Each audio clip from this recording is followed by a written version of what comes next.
মাগরিবের সময় একটা সন্তান বাবার ঘরে এসে কয়, বাবা 10,000 টাকা দাও। বাবায় জানে ওরে টাকা দিলে এখন মদের আড্ডায় চলে যাবে বন্ধু বান্ধবের কাছে। বাবায় কয় দেওয়া হবে না। জিদ কন্ট্রোল করতে না পাইরা বাবারে মায়ের শুরু করছে। এমন মায়ের দিছে বাবা বুড়া মানুষ, রক্তাক্ত মাটির মধ্যে। মা ঈশা ছেলের পাও ধরে কাঁদে, আর তোর বাবারে মারিস না, তোর বাবা সহ্য করতে পারে না। মাও এর মধ্যে দুই একটা পড়ে গেছে।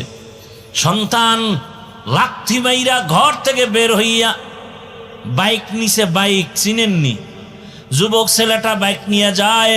মা কাঁদে, ও আল্লাহ ওরে হেদায়াত দাও, না হয় ধ্বংস করে দাও।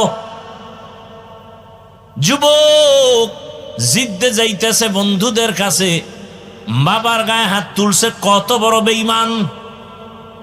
হঠাৎ এক বুজুর্গ বয়ান করে, যুবক হুন্ডা বাইকটা থামায়া দুই এক শব্দ মাইকে শুনিয়া আস্তে দাঁড়ায় গেল। হঠাৎ বয়ান কেমন যেন দিলের মধ্যে আসর করতেছে।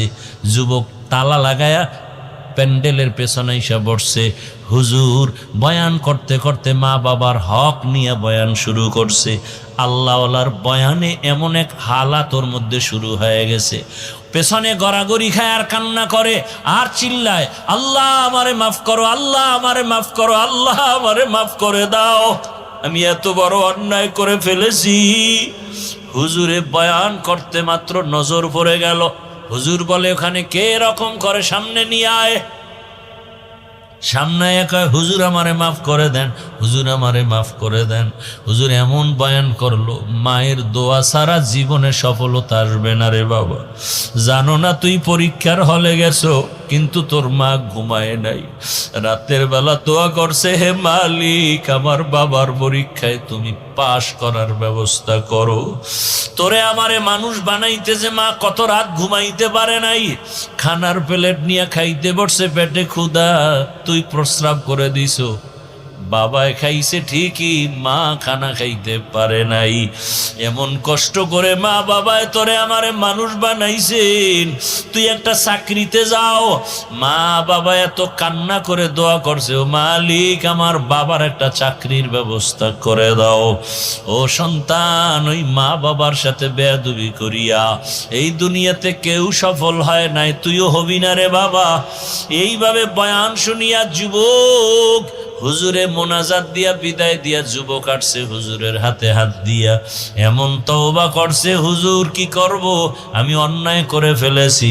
হুজুর বলে, বাবা যাও, যাইয়া মায়ের পাও ধর, বাবার পাও ধইরা ক্ষমা চা।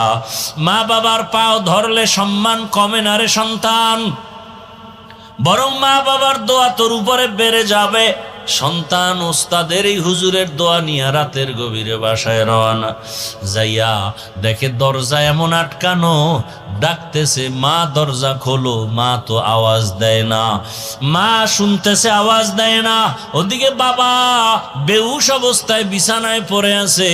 এমন এক হালাত, সন্তান এক পর্যায়ে কয়, মা আমি তওবার নিয়ত করে আসছি, আর বেয়াদবি করব না, আমার একটু পাও ধইরা ক্ষমা নেওয়ার সুযোগ দাও, আমি আর কোনোদিন বেয়াদবি করব না। মা এক পর্যায়ে সন্তানের কান্না সহ্য করতে না পারিয়া, যত কিছু হোক না কেন সন্তানের কান্না মা সইতে পারে না, বাবা সইতে পারে না।